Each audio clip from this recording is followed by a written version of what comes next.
Good morning. I'm a little bit later today, just because we had our camp out here. My workout area was all surrounded and stuff. But good morning. We've got 2 more days of 5s. You can see our star, one of the stars started falling. That's from our starry night from our camp out. I would love to hear what everybody else is doing just to get through these few weeks and maybe a few months, I don't know. But anyways, yesterday, I know that this is more about working out, but yesterday I've got all these sensory issues that I know I've shared in the group with you guys, lots of sensory issues, but one of them is with my hair. I don't like people touching my hair. I don't, for my wedding, I put my hair in a ponytail. I wouldn't let the woman put anything in my hair. She pretty sure thought I was just totally batty. But anyways, I get my hair cut twice a year. I have an amazing hairdresser, Vicky, who's in this group, and I trust her completely, and I don't like my hair getting cut any more than that because I don't like getting my hair touched, but once it hits a certain level, I start to like panic and freak out. Well, yesterday, I was talking to her saying that I couldn't wait to go in, and then I started to panic about the length of my hair. So what did I do? I took scissors and I started cutting my own hair. Terrible idea. Never do that. But then I decided, oh gosh, I need somebody to fix it. So I asked my mom, who, by the way, did an amazing job. And I actually have to give myself credit for letting her touch my hair, because the only other time a family member tried to do anything to my hair, I was about 13. There's a picture of it somewhere. My sister and a friend tried to give me like a makeover, I think, and I started crying hysterically, just getting like the creepy crawlies all over me. It was awful. So my point is, if you notice that my hair is basically non-existent, it's because my mom cut it. And Vicky, I cannot wait to come in and see you and just have you clean it up and just get out and see you and support your support you. But anyways, so that's one funny thing that I've done with all of this. I'd be curious what one funny thing is that everybody else has done. But in the meantime, let's get working out. Let's get moving. Let's start with some arm circles. I just thought that was an interesting anecdote. I just yesterday was like, I need my hair cut, took out the scissors. Last time I did that, so we're doing tiny circles. Last time I did that with scissors with myself, I was in 6th grade, and I have a picture somewhere to prove it. My bangs ended up all the way up here because I just kept cutting, so bad idea. Reverse your direction, tiny circles, opposite direction. It's only been 2 weeks. I don't know why I'm panicking here. It's only been 2 weeks, but that was my quarantine freak out moment yesterday.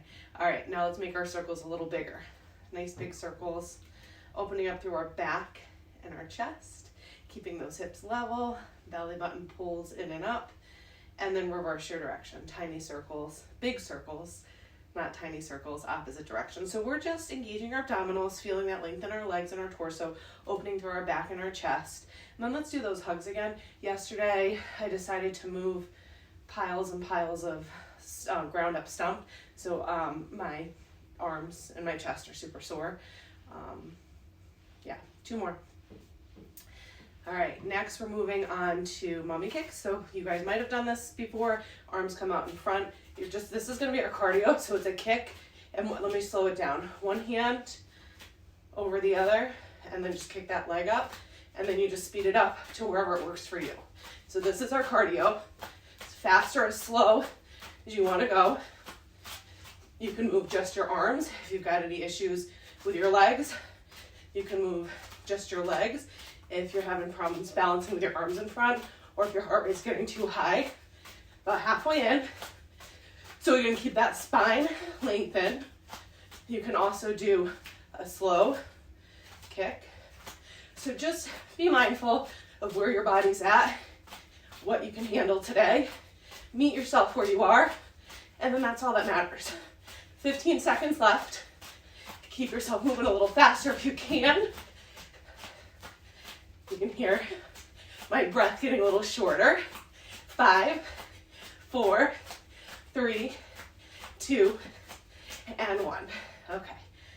So you should have felt that hopefully in your shoulders, heart rate up, and then all through your torso. Just keep yourself lifted and lengthened.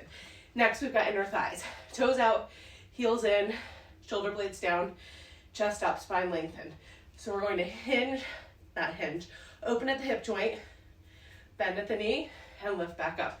Hands off your thighs. So in front, you can also bring your fingertips behind your head if you're worried that they're gonna creep back down to your legs. Lowering your hips straight down, keep that chest up. 2 more like this, I'll show you a side view. Keep that spine lengthened, and then lower and hold.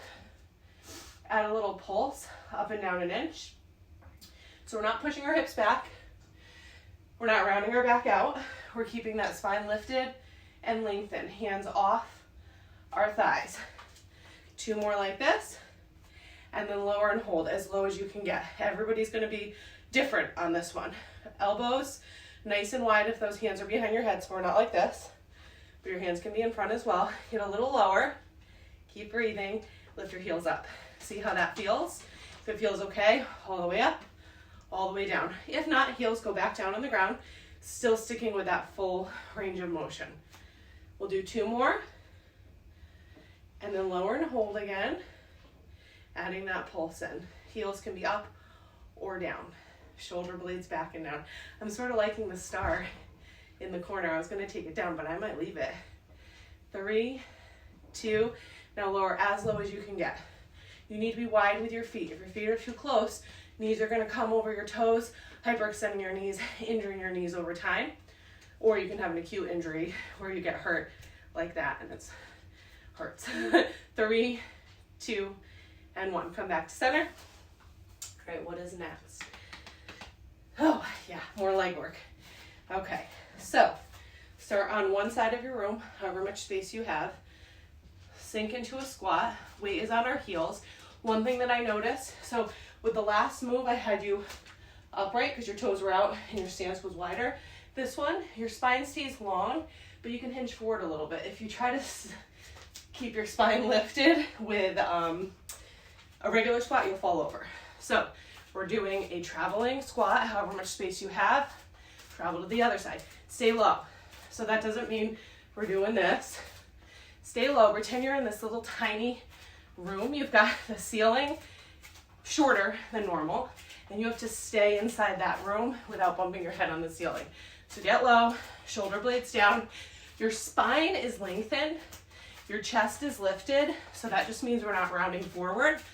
But again, your shoulders can be a little bit further forward to help offset that squat. Just make sure your knees stay above your ankles, not your toes. So we're not like this. We'll do 1 more set to each side. And last one. Is that the 3rd move? I don't know. All right, come back, stand up, shake your legs out. Oh, that was the 4th. So now we stretch. All right, we just worked our legs quite a bit. So I'll have you hold on to something stable and hold, behind one foot. Okay, on this one, spine is lengthened, so we're not doing anything weird here. Like, unsteady, hold on to something if you need that stability. Chest is up, knees, see if I can do this without falling over. Please don't do that. Knees point down, meaning that leg shouldn't come to the side or in front. So thighs parallel. You should feel the stretch to the front of your leg. And then we'll switch. Please don't do that weird hoppy thing. That was just to try to get myself facing forward. So again, hold the other foot, knees point down. We're not like this, we're not like this. We're standing up nice and tall. Your knees are level with each other, thighs are level with each other. Hold on to a wall, a pole, whatever. Have your child stand next to you, put your hand on their head. Have somebody stand next to you, hold their hand, I don't care. Just make sure that you don't risk hurting yourself just because it's hard to balance, okay? 3, 2, and 1. All right, that's it, 1 more day. And then we go into mastering a move. So grab yourself for next week, either some light weights, or heavy weights, I guess if you want, but nothing too heavy, probably nothing over 8 pounds.